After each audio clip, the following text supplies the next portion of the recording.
자, 김종석 규제개혁위원회 민간위원장, 김종석 교수 모시겠습니다. 어서 오십시오. 오래간만입니다. 네, 오랜만입니다. 반갑습니다. 네. 총리급 위원장을 모셨습니다. 총리급은 그냥 총리와 공동위원장일 뿐이죠. 민간 대표입니다. 그러니까 정부 대표 총리, 민간 대표 김종석. 뭐 그런 셈이죠. 법에 그렇게 돼 있어요. 예. 벌써 12개월 예, 됐습니까? 이번 8월이면 이제 1년 되죠. 예. 임기가 2년인데 네. 이제 얼추 반 됐죠. 예. 아이고 뭐 기대도 많았는데 네. 예, 역시 현실에서 많은 애로도 겪었지만 그나마 예. 그래서 윤석열 정부의 어떤 국정 기조에 네. 어느 정도 부응하는 규제 혁신을 하고 있다. 저는 예. 이렇게 자부합니다. 그 킬러 규제를 팍팍 걷어내라. 글쎄 내가 규제 분야를 한 40년 연구했는데 네. 킬러 규제란 말은 처음 들어봤어요. 그러니까 이제 킬러 뭐 문항 네. 아마 그것 때문에 이제 킬러 네. 아마 대통령께서 그 언급을 하신 것 같은데 저로서는 네. 너무 감사하죠. 아, 예. 왜냐하면 그동안 규제 혁신이 말이에요. 네. 주로 이렇게 좀 민감하지 않은 내용으로 이해관계자들이 합의할 수 있는 수준에서 아하, 예. 항상 해왔는데 그러다 보니까 네. 주로 국민 생활 편의 이런 쪽이 치중되다 보니까 기업 환경 개선, 투자, 일자리 창출 이런 그거는 쪽이 이제 좀, 이해관계가 상충되니까. 네, 그게 예. 조금 좀 그 기업을 너무 위해 주는 거 아니냐 뭐 이런 이제 정무적 판단도 있고 그래서 네네. 좀 소홀히 다뤘는데 네. 대통령이 아주 딱 찍었어요. 투자 막는 킬러 규제부터 걷어내라. 예. 이거 제가 솔직히 하고 싶었던 일이고 그래서 대통령께서 힘을 실어주시니까 저 임기 후반은 네. 그야말로 킬러 규제 걷어내는데 좀 더 좀 집중할 생각입니다. 킬러 규제라고 하는 게 이제 뭐 이번에 대통령이 이 말을 써서 이제는 앞으로 많이 쓰게 될 것 같습니다만 이게 학문적 용어나 이런 건 아니죠. 예. 원래 이제 이 규제 이쪽 학문적으로는 이제 복합 규제. 복합 규제. 예, 그리고 이제 보통 정책 문서에는 덩어리 규제. 덩어리 규제. 예, 이제 그게 이제 굳이 설명하자면 네. 그 조항 한두 개가 아니라 이렇게 하나의 패키지로 덩어리가 져져 있어서 네. 성역화된 규제. 예를 들자면 균형 발전, 수도권 규제 또는 재벌 규제 또는 농어촌 관련 규제 토지 사용 규제 이런 것들은 이게 뭐 한두 개 법조항 바꿔가지고 될 일이 아니거든요. 그러네요. 이런 건 이제 패키지로 프로젝트 베이스로 이런 게 이제 덩어리 규제고 이게 성역화된 규제들이고 여기가 진짜 어떻게 보면 규제 혁신의 블루오션이죠. 그래요. 윤석열 대통령이 킬러 규제를 걷어내라. 그거 하면서 그 이제 이를테면 중대재해처벌법 그렇죠. 이런 것들이 바로 수면 위에 떠올랐는데 바로 그렇습니다. 예. 이게 중대재해처벌법 아시겠지만 그 문재인 정부 때 이제 민주당의 다수 횡포를 이제 일방적으로 통과시켰는데 네. 이게 말하자면 하청 원청 기업의 총수까지도 형사처벌할 수 있는 법이니까 그런데 뭐가 중대재해법인지 뭐가 중대재해인지 네. 그리고 누가 최고 경영자인지가 법의 명문화가 안 돼 있어요. 시행령도 모호하고 그러니까 기업인들은 지금 사고만 났다 그러면 전전긍긍 회장 잡혀가는지 무슨 계열사 사장이 잡혀가는지 이게 중대재해인지 그러다 보니까요. 이 중대재해가 많이 발생하는 게 상대적으로 많이 발생하는 업종이 건설 쪽이에요. 건설이죠. 야, 건설회사 그거 문 닫아라. 차라리 그래 버린대요. 아예 건설 수주를 안 하고 오히려 경기 위축 효과가 나고 그리고 뭐 또 이 킬러 규제라고 할 수 있는 게 그러니까 기업 활동에 아주 큰 애로가 되는 게 예를 들면 화학물질 관리법, 화관법, 화학물질 평가법, 화평법 이런 것들은 그 입법 과정에서 너무 이상론에 치우쳐가지고 현실에서 지키기가 어렵게 지금 그러니까 새로운 뭐 예를 들면 반도체를 만들 때 그 어떤 소재나 이런 그 약품이 들어갈 거 아니에요. 화학약품 들어가죠. 이게 하루가 멀다고 새로운 이제 이노베이션이 일어나는데 그걸 일일이 안전성과 효과성을 정부한테 와서 승인을 받고 이제 수입을 해와야 되는데 그거 허가 떨어질 무렵이면 또 더 좋은 게 나와버리고 이러니까 우리나라의 첨단 기술이 이런 이제 화학물질 그러니까 입법 취지는 좋아요. 그러니까 화학물질 유출 사고 나고 하니까 관리 엄격하게 해야 된다. 엄격하게 해야 된다는 게 너무 과도하게 나가서 킬러 규제가 돼버린 거죠. 지금 더불어민주당이 강행하겠다고 하는 그 이른바 노랑봉투법이요. 그건 악법이죠. 예. 그것도 말하자면 이게 법이 통과가 돼서 예. 공표가 되면 딱 그 전형적인 아주 불리한 규제죠. 킬러 규제가 되겠네요. 킬러 규제죠. 왜냐하면 아니 파업을 하고 회사 기물을 부셨는데 네. 그 손해배상 청구를 못하게 막는다는 게 네. 우리 건전한 상식에 맞지가 않죠. 네. 예, 예. 그러니까 이런 거 그러니까 소송하고 손해배상 청구하지 마라라는 규제가 들어오는 거 아니에요. 네. 이런 규제가 바로 킬러 규제가 되고 기업 활동을 위축시키고 네. 투자가 억제되면 일자리가 사라지는 거죠. 지금 그 악순환이 반복되는 거예요. 네. 이거 막아야죠. 근데 저는 이제 요번에 그 대통령의 킬러 규제 얘기를 들여다 보면서 이제 이런 생각을 하게 됐어요. 뭐냐면 중대재해처벌법이나 또 그 불법 파업 조장법, 그러니까 노란봉투법 이걸 보면 말이에요. 두 법에 공통점이 있어요. 첫째는 민노총 청부 입법이에요. 그렇죠. 그렇죠. 이게 민노총 청부 입법이에요. 그다음에 이 두 법은 대상은 좀 다르지만 노동자를 현장의 왕으로 만드는 거예요. 그러니까 뭐 경영자들이 노동자 눈치 보게 만드는 거예요. 이 법이 딱 통과되는 그렇죠. 순간. 네.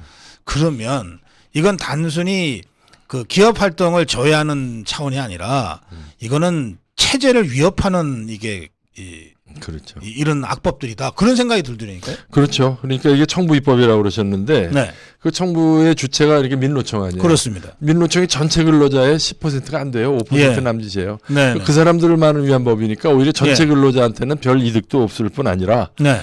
이게 노란봉투법이나 이런 게 다 문재인 정부 때도 이미 논의가 이건 말이 안 됐는데 된다고 했죠. 자기네들이 집권했을 때 감당이 안 된다고 그래서 포기한 거를 네. 지금 야당이 됐다고 그래서 이렇게 하는 건 이거 국정 회방이지. 예. 그러니까 이건 좀 말이 안 되는 거죠. 네.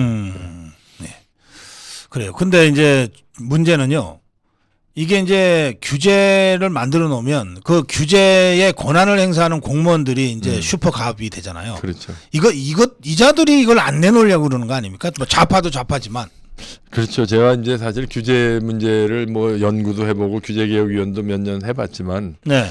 항상 이것도 일종의 카르텔이라고 해야 될까? 예. 규제가 하나 생기면요. 네. 규제 때문에 이득을 보는 사람들이 생기고 예. 규제를 집행하는 생태계가 형성이 되고 네, 네. 거기에는 연합회 협회도 있고 네. 또 그것서 또 용역이나 연구를 하는 또 학술단체도 있어요. 뭐 통신이나 에너지나 금융에 다 있어요. 어허, 예. 그러니까 이게 하나의 그 생태계가 형성이 되니까 네, 네. 이쪽에 들어가서 규제를 소비자 관점에서 국익의 관점에서 또는 기술의 발전에 맞춰서 바꿔라. 참 저항이 심하죠. 뭐 최근에 뭐 사실 의료계나 이런 네, 데서도 네. 많은 저항이 있었잖아요. 네. 결국 어떻게 되면 형성된 생태계를 바꾸는 작업이기 때문에 네. 특히 공무원들의 저항 네. 이게 아주 심하죠. 네. 어떻게 보면 제가 가끔 좀 답답할 때는 이제 그 규제부서 공무원들 규계위에 오면 네. 당신들은 지금 대통령의 국정 철학을 이해하지 못하는 것 같다.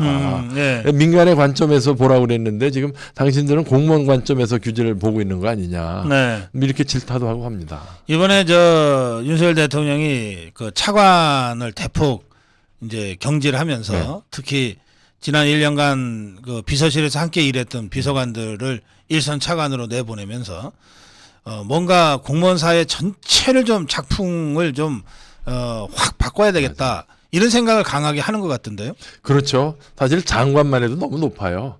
사실 실무 공무원들을 직접 매니지하는 사람들이 차관이나 1급인데 그렇죠. 예. 이 차관급을 좀 대통령의 국정 철학을 이해하는 사람들로 포진시켰다는 얘기는 네, 네. 대통령도 한 1년여 해보니까 네. 이 공무원들이 안 움직이더라. 아니 저도 규계위원장 1년 하면서 그걸 느끼는데 네, 대통령은 오죽하겠어요. 아마 뭐 일부 언론에서 요즘 예측하듯이 이 공무원 어떤 업무 드라이브가 걸리지 않을까. 저는 좀 그래서 적어도 규제 혁신 분야에서는 네. 좀 공무원들이 좀 이렇게 민간의 관점에서 좀 미래지향적으로 좀 적극 행정을 했으면 하는 생각을 갖고 있습니다. 알겠습니다. 이게 그 규제 문제인지는 잘 모르겠는데 일단 댓글이 올라왔으니까 전해드릴게요. 부동산 양도세 인하해야 농민이 삽니다. 살펴주십시오. 네, 이 행정규제 기본법에 보면 예. 국방, 외교, 예. 세무, 예. 행정은 논외로 하게 돼. 그거는 이제 기재부소관인데 예.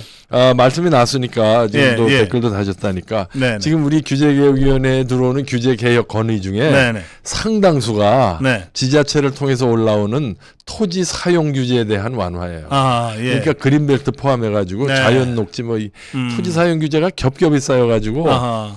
공장은커녕 과수원 하나 짓는 것도 쉽지가 않은 데가 많아요. 그러니까 네. 이 지금 뭐 양도세 얘기도 하셨지만 네. 우리나라가 국토가 좁은 게 아니에요. 있는 국토를 좁게 쓰고 있다는 문제를 좀 가져야 될 필요가 그렇죠. 있다. 예. 예, 그래서 규제개혁위원회에서는 항상 보면은 그린벨트 얘기를 하면 또 저 시민단체에서는 저 자연 훼손한다고 기업의 이익을 위해서 환경 훼손한다고 하는데 네. 그건 아니죠. 우리 정책 목표는 있고 네. 그래서 규제 수단 이 목적을 달성하는지를 한번 검토하자 이런 취지입니다. 알겠습니다. 지금 노동 분야에서는 50시간제가 이게 현실에 잘 안 맞잖아요. 그렇죠. 이게 52시간제도 그렇고 예. 지금 사실 내가 제일 안타까운 게 요즘 최저임금제 논의가 돼 있는데 네. 이게 최저임금제가 대표적인 비현실적인 규제예요. 사실 노조나 그거 다 알아요. 정부도 작년에 네. 전체 근로자의 15% 숫자로 하면 322만 명이 네. 죄송합니다. 최저임금 이하를 받고 있어요. 그러면 법을 위반하는 거 아니에요? 법 위반이죠. 그런데 그 법을 최저임금을 못 주는 사람들이 대기업이거나 뭐 돈 많은 기업이 아닐 거 아니에요. 그러겠죠. 식당 주인이거나 소상공인들 정말 최저임금 법대로 못 주지만 네. 내가 그래도 너를 좀 쓰고 싶다. 또 그 사람도 최저임금대로 하면 자기 일자리 없어지는데 최저임금보다 좀 덜 받아도 그래도 내 일자리가 있구나. 이런 좀 어떻게 보면 안타까운 얘기거든. 그래요. 예. 아니 전체 근로자의 15% 322만 명이 못 지키는 최저임금을 네. 지금 또 올리면 어떡하자는 거예요.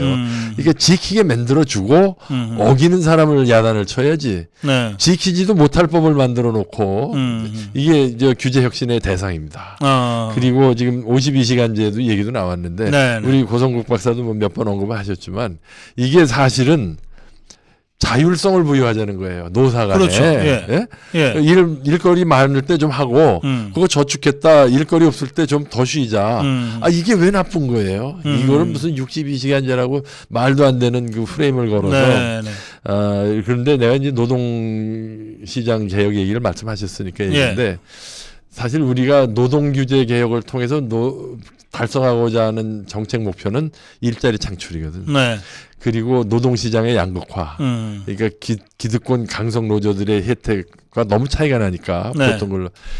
그래서 노동시장을 유연하게 해서 그 일자리 창출을 많이 하자는 게 노동개혁의 핵심인데 네. 지금까지의 그 노동개혁은 주로 52시간제라든가 또는 그 강성 노조 회계 투명성 강화라든가 필요하죠. 예. 잘못된 건 고쳐야죠.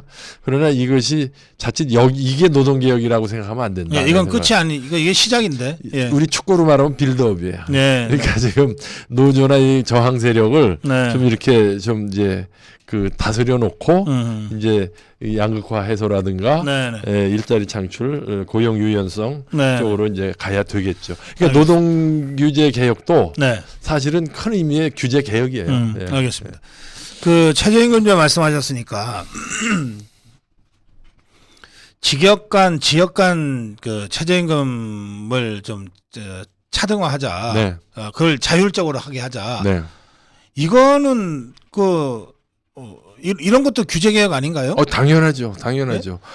이게 전국을 획일적으로 업종과 지역과 무관하게 똑같은 최저임금을 적용한다는 것 자체가 이상하잖아요. 그게 오히려 그 자체가 좀 비정상이죠. 부자연스럽죠. 그렇잖아요. 저 전주하고 서울하고 물가 수준이 다른데 어떻게 똑같게 하냐 이거죠. 옛날에요. 1980년대에는 전국의 주유소의 기름값이 리터당 똑같았어요.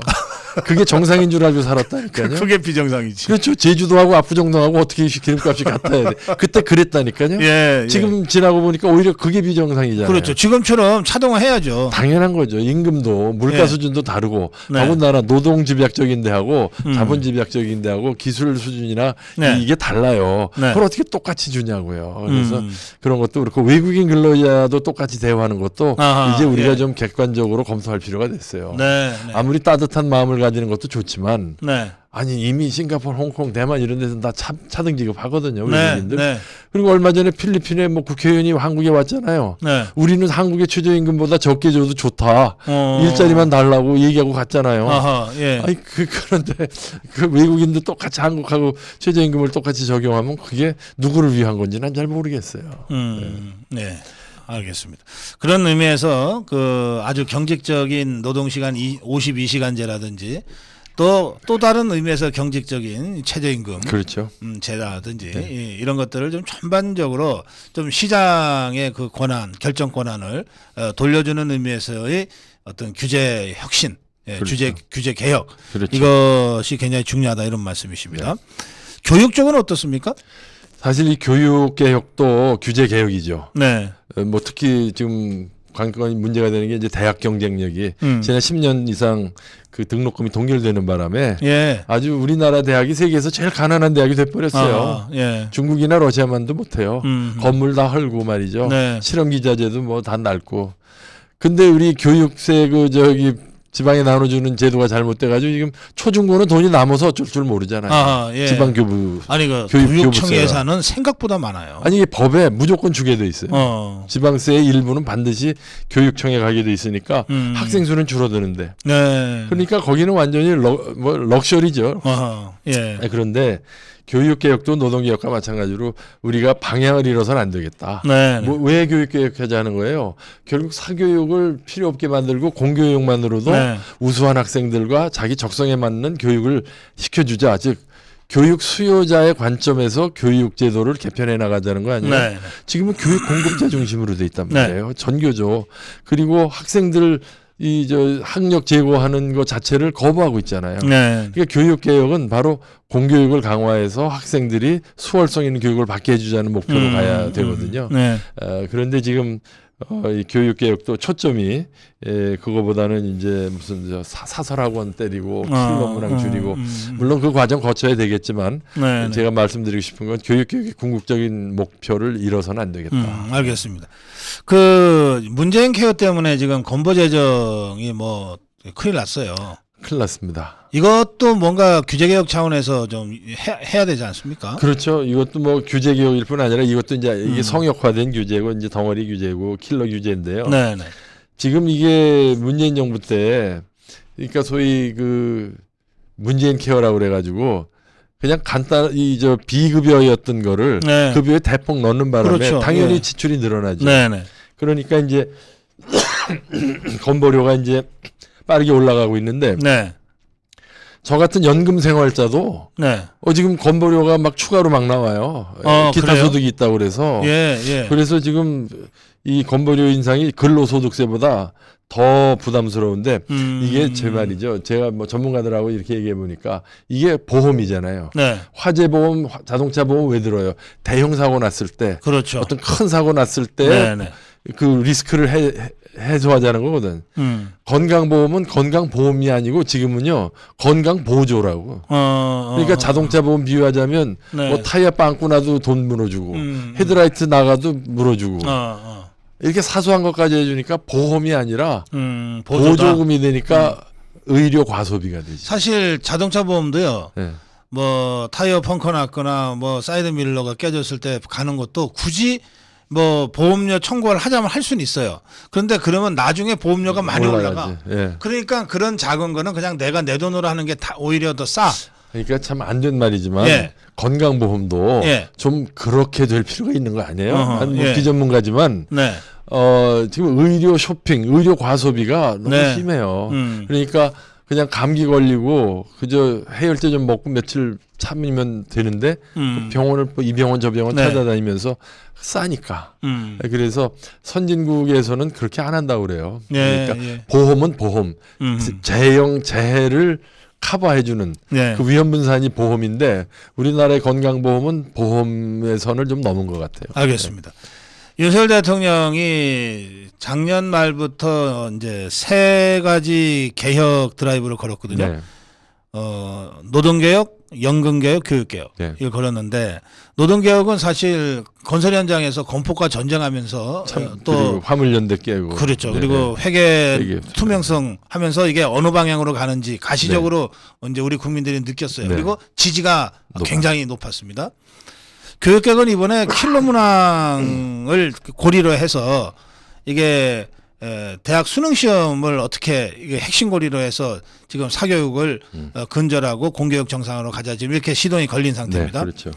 연금 개혁은 근데 뭐 한때 위원회가 자문위원회인가 뭐 해서 논의하고 발표도 하고 그러더니 그냥 가만히 있어요. 지금 어떤 상태입니까? 이게 지난번 대선 때도 네. 그 3대 후보가 다 예. 하자 연금 개혁 하자.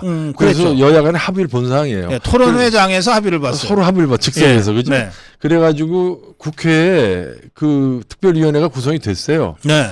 그래서 나는 국회가 국민을 대변하는 곳이고 입법부니까 네. 여기서 결론을 내려줄 줄 알았어요. 여야 합의로. 네. 그럼 끝나는 거예요 논란이. 그렇죠. 그리고 입법하면 되지. 근데 무슨 이유에서인지 이 사람들이 결론을 안 내고 네. 이란 이한 삼안 만들어서 다시 정부로 보내버렸어. 그러니까 지금 선거를 앞두고 뜨거운 예. 감자 자기의 손대기 싫다 이거지. 에이. 또 이제 프랑스 매크롱 보세요. 그냥 예. 곤욕을 치르잖아요. 네. 네. 그래서 이 연금 개혁은 대통령의 아젠다는 잘 설정했는데 네. 이거는 좀 국민적 합의, 여야 합의를 도출하기 위한 노력을 좀 더 했어야 되는 게 아닌가. 총선 이후라도 네네. 윤 대통령 임기 중에 이것만 해도 윤 대통령은 역사에 남는 성공한 대통령이 되리라고 저는 봅니다. 알겠습니다. 네. 한정공대 폐지 뭐 이런 것도 규제 개혁에 들어갑니까? 여기 아이고, 댓글이 올라와요. 아니 이거 규제 개혁은 아니고요. 그거야말로 참 지금 우리나라 대학이 그러자도 과잉 공급인데 네. 참 안타까운 일이죠. 알겠습니다. 자, 오랜만에 우리 김정석 위원장님 모셔서 일단은 이제 규제개혁위원회 민간위원장으로 지난 11개월간 일하셨기 때문에 규제개혁 특히 최근 윤석열 대통령이 킬러 규제 철폐 얘기를 하면서 이제 그쪽으로 일단 말씀을 좀 많이 들었는데 한 10분 정도 남았는데 네. 그래도 오랜만에 모셨으니까 우리 경제 전반에 대한 말씀을 좀 잠깐이라도 해주시면 좋겠습니다. 네. 어제 윤석열 대통령이 그 비상경제 민생회의를 직접 주재했습니다. 네. 이 비상경제 민생회의는 대통령 취임 후 윤석열 대통령이 꼭 직접 주재하더라고요. 네. 그제 보니까 그 몸 컨디션이 좀 별로 안 좋은 상태에서도 이 회의만은 직접 내가 주재하겠다고 하는 의지를 갖고 나왔던 것 같고요. 네. 거기서 제가 이거는 한번 여쭤봐야 되겠다 싶었던 대목이 있습니다. 우리 경제가 올해 연말에 좀 뭐 바닥을 치고 내년에는 좀 여러 가지로 좀 경기가 좋아질 것 같다는 취지의 네. 발언이 있었거든요. 제가 네네. 정확하게 워딩은 기억 못 하겠습니다만 네네. 그 위원장님 그 부분은 어떻게 생각하십니까? 이게요. 네. 그러니까 우리가 지금 7월이잖아요. 네. 우리가 2023년 연초부터 우리 경제를 괴롭혔던 게 물가였어요. 인플레. 네. 이게 막 5%까지 올라가니까 정말 참 힘들었죠. 여러 군데서. 근데 이게 다행스럽게도 네. 물론 국제에너지 값이 조금 안정된 것도 있지만 네. 미국이나 유럽에 비해서 상대적으로 물가가 좀 빠르게 안정이 되는 모습을 보이고 있어요. 네. 아직도 좀 더 가야 되겠지만 최소한 2%대로 들어왔거든요. 예, 2.9%인가 맞아요. 됐어요. 그래서 한은이 목표로 하는 2% 선까지 내려왔으니까 네. 이제는 그 물가 불안 걱정할 거 없이 좀 경기 부양책을 해도 되는 거 아니냐. 뭐 이런 얘기가 있고 그런데 이제 이게 지금 뭐 추경을 해서 인위적으로 재정 뭐 돈 풀기로 이제 될 단계는 아니고요. 왜냐하면 하도 문재인 5년 동안 워낙 수십조 원을 돈을 뿌려놔가지고요. 이제 돈 뿌려가지고 우리나라의 생산성이나 경쟁력이 올라갈 여지는 없어졌어요. 다 소진됐어요. 소위 한계 생산성이 체감이 돼가지고 돈의 생산성이 없는 거예요. 아하. 이제는 우리나라의 공급 능력을 늘려야 돼요. 생산성을 높여야 돼. 대표적으로 이제 그러니까 금리를 낮추거나 추경을 통해서 경기를 부양하는 거는 이제 그 효과가 그렇게 크지 않고 이제는 공급 측면에 알겠어요. 그러니까 공급 애로 요인이라든지 네. 규제 혁신을 통한다든지 기업들의 투자 요인을 제공한다든지 이런 쪽으로 경제 정책을 좀 전환해서 그게 이제 그날 언급된 이제 우리나라 경제의 구조 개혁이 구조 개혁 하니까 무슨 뭐 전문 용어 같은데요. 별게 아니에요. 생산성을 높이자. 네. 그리고 이왕이면 비싼 물건 만들자. 그리고 놀지 말자. 건성건성 놀면 결국 게을러지는 거 아니에요. 네. 그럼 생산성이 떨어지죠. 그러니까 생산성을 잘 사는 나라의 알겠어요. 공통점은 생산성이 높아요. 그런데 사실은 물가를 잡아야만 됐기 때문에 한은이 기준금리를 계속해서 올렸던 것 아닙니까? 네. 근데 이제 마침내 물가가 2%대로 떨어졌고 뭐 라면값 인하한다는 소식이 그렇게 반갑더라고요. 하여튼 그렇게 해서 이제 물가 잡는데 일단 성공했으면 물론 조금은 더 이 고삐를 더 지고 가야 되겠지만 이렇게 되면 이제 기준금리 인상으로 잡았으니까 이제 금리 인하를 검토할 만하지 않냐. 왜냐하면 이게 기준금리가 올라가면서 전체적으로 금리 부담이 커져가지고 특히 영끌하고 뭐 그다음에 묻지마 비투하고 이런 이제 청년들이 진짜 지금 죽을 지경이거든요. 네. 이런 부분들에 대해서도 조금은 이 금리 조정을 통해서라도 숨골을 좀 터줘야 되는 것 아니냐 이런 문제가 제기될 수 있겠습니다. 그러니까 지금 사실 그 한국은행은 지금 상당히 좀 괴로울 거예요. 왜냐하면 한미 간의 금리 격차가 너무 커져서 지금 그리고 우리나라가 지금 물가가 안정된 건 아니에요. 아직도 올라가는 추세인 건 맞거든요. 그러니까 조금 더 조이고 싶을 거예요.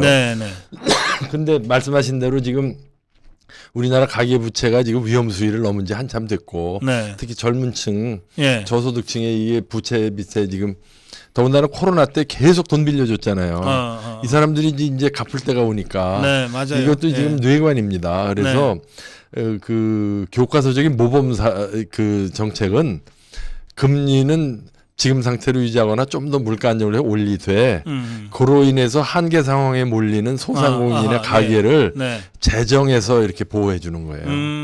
왜냐하면 금리를 괴롭다고 해서 낮추면 마치 전기값 오르면 물가 불안해진다고 전기값 일부러 낮춘 것처럼 돈 많은 사람까지 보호를 해준다니까. 그렇죠.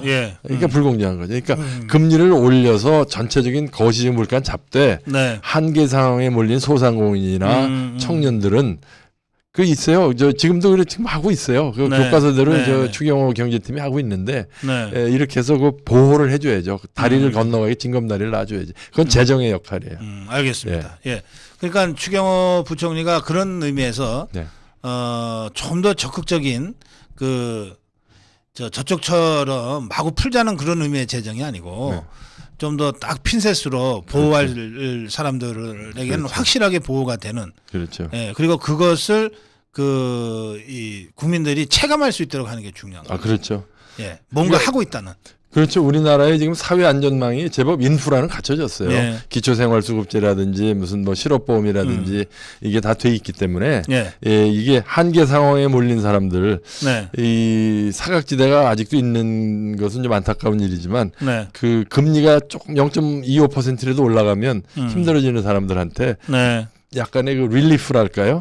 약간 좀 숨통을 트여주는 그거는 사실은 큰 돈 안 들어요. 1조 이상도 안 들 거예요. 그러니까 그런 사람들만 선별적으로 잘 보호해주면 물가가 안정이 되고 왜냐하면 보조금 지어주고 물가가 그만큼 올라가 버리면 실질 소득은 안 늘어나잖아요. 그게 지금 소위 이재명류의 기본소득의 맹점이라고요. 돈 풀고 물가 올라가면 도루묵이잖아요. 그러니까 한은은 물가를 계속 잡고 한은은 물가 당국이고 그리고 이제 진짜 긴급 구제가 필요한 그런 사람들한테는 핀셋으로 정확하게. 그렇죠. 예를 들면은 에너지 값은 에너지 바우처 또는 주택 구입 바우처 또는 교육 바우처 또는 병원비 보조 이런 거는 얼마든지 재정으로 해줄 수 있다는 알겠습니다. 거죠. 아까 이제 결국 우리 경제는 이제 윤석열 대통령이 이제 구조개혁이라고까지 표현했는데 생산성을 높이고 고부가가치 쪽으로 이 산업 경쟁력을 좀 집중하고 사실은 지금 우리가 그런 의미에서 4차 산업이라든지 AI라든지 뭐 이런 쪽으로도 상당한 경쟁력을 지금 확보하고 있잖아요. 그렇죠. 또 최근에는 제2의 중동붐이라 그럴까요? 이게 대형 그 해외 프로젝트 수주 소식들이 계속 들어오고, 그렇죠. 원전하고 건설. 또 K방산이 이게 뭐 생각보다 이게 부가가치가 높더라고요. 네. 이게 이런 쪽으로 한국 경제의 발전 방향을 좀 제대로 설정하고 좀 힘을 모아가고 있는 중입니까? 어떻습니까? 제가 지금 예를 든 그 모든 분야에서 보면요. 네. 나는 그래서 내 한국 경제에 희망을 갖는 게 네, 네. 우리나라의 민간 부문이 아하. 생각보다 다이나믹해요. 네. 그러니까 관료나 정치인들이 뭘 이끌고 간 적이 없어요. 대한민국 경제는.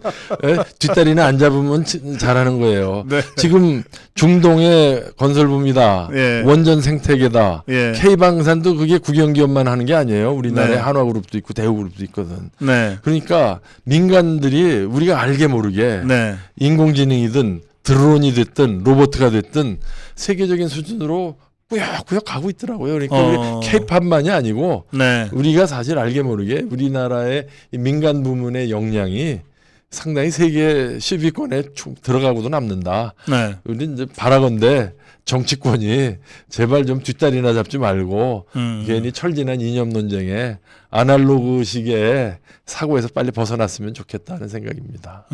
예, 알겠습니다. 정부의 규제개혁위원장, 민간위원장을 맡고 계셔서, 그 발언의 수위에는 좀 조절을 하시는 것 같으네요. 아니, 잘못하면 그게 정부 방침처럼 오해될 수가 있어서. 이게, 그렇지만 내가 여기 고성국 TV에 와서 조심할 건 없죠. 예. 알겠습니다. 지금 세계 경제는 전체적으로 지금 이게, 예. 화랑 쪽으로 지금 가고 있는 겁니까? 아직 터널 빠져나왔다고 보기는 어려워요. 왜냐하면 네. 이제 미중 간의 갈등이 이제 모든 경제 문제의 원천이고 네. 거기에 이제 덤태기를 씌운 게 이제 우크라이나 전쟁인데 예. 미중 간의 갈등이 옛날에 미소 간의 냉전처럼 완전히 이렇게 디카플링이 되기가 어렵고 예.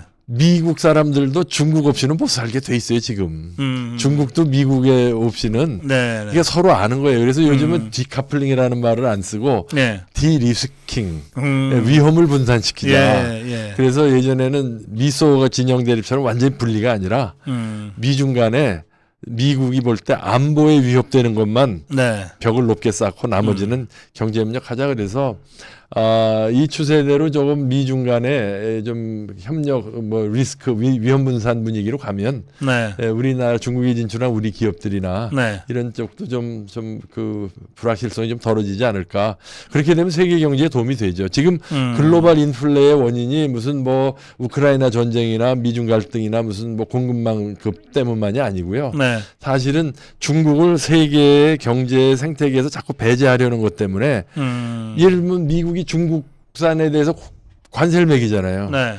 그러면 결국 그 부담은 누가 져요? 미국 소비자들이 지는 거거든. 그러니까 미국의 인플레가 올라가는 거지. 네. 그러니까 미중 간의 갈등이 결국은 미국, 중국 모두에게 손해가 된다는 걸 이제는 좀 깨달을 때가 온 것 같아요. 그래요. 예. 그래서 이제는 디카플링이란 말보다 위험 분산, 미중 간의 갈등을 통제하자는 쪽으로 미국이 먼저 그렇게 지금 그 얼브라이트 장관이 지금 중국 가 있거든요. 예. 이미 대화가 시작된 것 같아요. 우리나라 기업인들 특히 소상공인 여러분들 앞으로 이 세계 경제가 미중 간의 갈등이 좀 통제가 되면 세계 경제 회복 국면으로 갈 거다. 특히 에너지 가격이 하락하면 그건 한국 경제에는 큰 도움이 되겠죠. 네. 그런데 그 사이에 이미 우리는 또 상당히 또 탈중국을 좀 했잖아요. 그래서 네.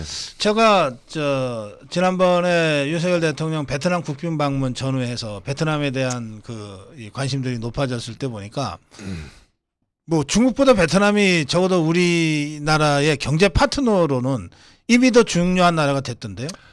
그렇죠. 지금 우리나라의 그 무역 상대가 제일 큰 나라가 중국이고 미국이 그동안 일본이었는데 이제는 중국, 미국 다음에 베트남이 됐어요. 일본이 4등이더라고요. 그래서 나도 깜짝 놀랐어요. 베트남이 벌써 그렇게 됐나. 그리고 우리가 돈 제일 많이 버는 나라는 미국이나 중국이 아니고 베트남이 무역 흑자예요. 예. 근데 그 무역 흑자도 사실은 우리의 거기에 삼성하고 이렇게 큰 기업들이 네. 원자재를 우리나라에서 사가니까. 그러니까 예. 베트남 수출의 상당 부분도 우리나라 기업이 하고 있습니다. 그러니까 사실 베트남이 우리 때문에 무슨 무역 적자를 보고 있다고 보는 건 조금 적절치 않고 예. 지금 현재 한 베트남 간의 그 생산 분업이 원만하게 지금 잘 진행되는 것 같고 네. 사실 중국의 대한 그 시장으로 네. 충분히 거기 인구가 1억 명이고 여기 그렇죠. 연령도 굉장히 젊고 예, 젊어요. 그리고 유교 국가예요. 네, 맞습니다. 우리하고 문화적으로 예. 동질감도 있고 예. 그래서 앞으로 탈중국 하는데 하나의 우리가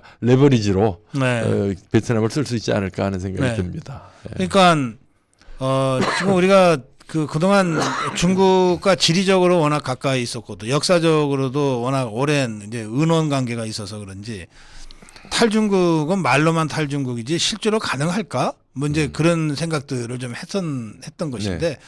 그건 뭐 실제로 가능하잖아요. 그렇죠. 그러니까 예. 이제 그것도 나는 정부나 뭐 이런 데서 나설 게 아니라 기업인들이 눈치가 더 빨라요. 그렇죠. 예. 롯데는 진작에 다 뺐잖아요. 네. 그러니까 지난번에 그 사드 때문에 폭력을 치르면서 싹 뺐죠. 뭐 손해는 예. 봤지만 예. 지금 생각해 보면 잘 빠져나온 거죠. 예. 지금 그래서 그 기업인들이 자기네 먹고 사는 문제, 죽고 사는 문제는 기업인들이 또 알아서 할 거다. 네. 이미 다 중동으로 뺐고 베트남으로 아하. 뺐고 인도로 도망갔다. 그래서 뭐 걱정해 주는 건 좋은데 그 중국의 기업 환경 악화에 대해서는 기업인들이 제일 먼저 느낄 거다. 저는 우리나라의 민간 섹터의 저력과 그 능력에 대해서 전 신뢰를 많이 하고 있습니다. 알겠습니다. 자, 마지막 질문입니다. 제가 여러 차례 이제 논평을 한 주제 중에 하나인데요. 민간 기업이지만 포스코와 KT는 이게 민간 기업이라도 우리가 아는 대기업 삼성이나 현대 같은 오너가 있는 기업은 또 아니잖아요. 네. 이게 다 국영 기업이었다가 민영화되면서 주인 없는 기업이고 그러니까 어떤 면에서는 국민이 주인인 기업인 셈인데 특히 포스코와 KT가 우리 경제에서 차지하는 그 전후방 그 연관성이라든지 또 상징성이라든지 이런 걸로 볼 때 매우 중요하다 전략적으로 그런 말씀을 제가 이제 그동안 쭉 드렸어요. 네. 그래서 뭐 정부가 그 사장을 내려보낼 수는 없지만 그런 맥락에서 정부가 관심 갖지 않을 수 없는 기업이다. 그런 말씀을 제가 쭉 드렸는데 그 문제 좀 설명 좀 해주시죠. 예. 그러니까 이 김대중 대통령 때 IMF 직후에 네. 그 포항제철 포스코하고 예. 한국통신 KT가 민영화된 대기업이거든요. 네네. 그러니까 지금도 우리나라의 정치권이나 공무원 사회에서는 아직도 포스코나 KT가 국영기업처럼 착각하는 사람들이 있어요. 예. 그러다 보니까 이제 인사에 개입하고 경영에 개입하고 자꾸 그러는데 네. 이게 국영기업이나 정부의 규제를 받는 기업들이 항상 생산성이나 효율이 성과가 떨어지는 이유가 네. 바로 이 경영 자율성이 없기 때문이거든요. 근데 이제 포스코나 KT가 정권이 바뀔 때마다 네. 그 회장이나 CEO 선임을 놓고 이렇게 문제가 되는 게 네. 물론 이제 정치권이나 이 정부에서 이제 자기네가 영향력을 행사하고 싶은 마음도 있겠지만 문재인 정부 5년 동안 이 두 회사 양대 네. 민간 회사인데 네. 그 어떤 경영 자율의 이름으로 자기네들끼리 어떤 아성을 만들었어요. 네. 그러니까 카르텔이에요. 예, 그것도 좌파 카르텔이에요. 그러니까 경영권 승계에 있어서 예. 정권이 바뀌어도 우리끼리 계속 하자라는 어떤 그런 그 암묵적인 네. 그 카르텔 형성이 되지 않았느냐는 게 이제 정치권이나 정부의 이제 예. 시각이거든요. 그리고 그게 노무현 문재인의 핵심들이 거기 다 연루가 돼 그러니까요. 있어요. 그러니까요. 예. 그래서 이번 기회에 저는 진정한 민영화를 해야 된다. 이제는 정말 마치 그 정권을 획득한 사람들이 네. 사장을 임명하는 전리품을 네. KT 사장이나 포스코 회장을 하는 게 아니고 네. 그야말로 시장 원리에 따른 주주들에 의한 주주 이익 극대화 차원의 CEO 선임하는 네. 그런 지배 구조를 갖춰야 되는데 감사한 거는 지금 정부의 기조는 그쪽으로 가는 것 같아요. 그럼요. 예. 예. 예, 그래서 근데 그러려면 먼저 문재인 종북 주사파 5년 동안에 이 완전히 그 구축된 이 종북 주사파 카르텔입니다. 노무현 문재인 그 핵심들의 카르텔. 네. 이걸 먼저 해체를 해놓고 네. 그리고 나서 이제 당신들이 정말 진정한 민간 기업으로서 자율적으로 한번 해봐라 이래야 되는 거 아니에요. 그렇죠. 그래서 지금 현재 포스코 회장이나 KT 뭐 지난번에 저 사장으로 선임됐던 사람들이 다 이제 하차했죠. 네. 하차하고 지금 새로 임원 추천위원회 구성했고 이사회 구성했고. KT는 그렇게 돼 있고. 예, 예. 저 포스코는 좀 아직도 기다려야 더 돼요. 해먹겠다고 지금. 아니 그러니까 이제 좀 봐야죠. 그래서 KT부터 그리고 사실은 똑같은 얘기가 그 완전 민영화된 은행들에도 적용돼요. 우리은행 같은데. 이게 이제 금융그룹도 지금도 대주주가 없는 금융그룹에 대해서는 정부가 인사권을 행사하거든요. 예, 그게 우리나라 금융산업의 하나의 멍해가 돼 있어요. 그래서 이번 기회에 윤석열 정부가 상식과 원칙을 추구한다면 이런 국민적 대기업들 금융기관들도 이제는 지배구조를 그야말로 원칙에 맞도록 좀 재설계한다면 우리 윤석열 정부의 큰 성과로 남을 겁니다. 알겠습니다.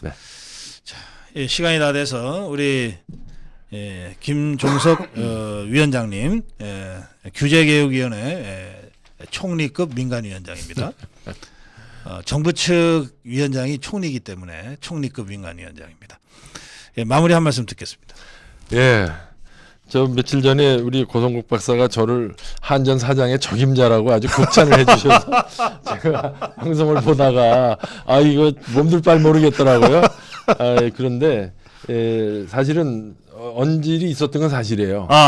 그런데 저는 제가 규제개혁위원장으로 대통령의 위촉을 받은 사람이고 임기 동안 나는 규제개혁에 매진하겠다고 약속을 했는데 중간에 어떻게 내가 딴 생각을 하냐 사양을 하고 암만 생각해도 내가 전력산업 혁신은 내가 못하겠더라고요. 뭐 겸손한 게 아니라 거기야말로 지금 우리나라 경제의 아킬레스건이거든요. 그러니까 이제 한전에 누가 부임하시든지 간에 정말 좋은 분이 부임하셔서 국민적 기대에 부응했으면 좋겠고 저를 아껴주시는 고성국 TV 시청자 여러분하고 고 박사께 감사는 드리지만 저는 남은 임기 동안 규제개혁에 더 매진하겠다는 말씀을 이 자리를 빌어서 드리겠습니다. 고맙습니다. 네, 한전 혁신을 위해서는 김종석 위원장만한 분이 없다. 제가 그렇게 논평을 했는데 한전 혁신보다 더 크고 중요한 문제가 우리나라 전체의 규제 혁신입니다. 규제개혁 혁신입니다. 그 큰 일을 지금 맡고 계셔서 그 일을 마무리해야 되겠다. 이제 이런 의지의 표현으로 제가 이해하겠습니다. 네, 김종석 위원장님 고맙습니다. 고맙습니다. 예.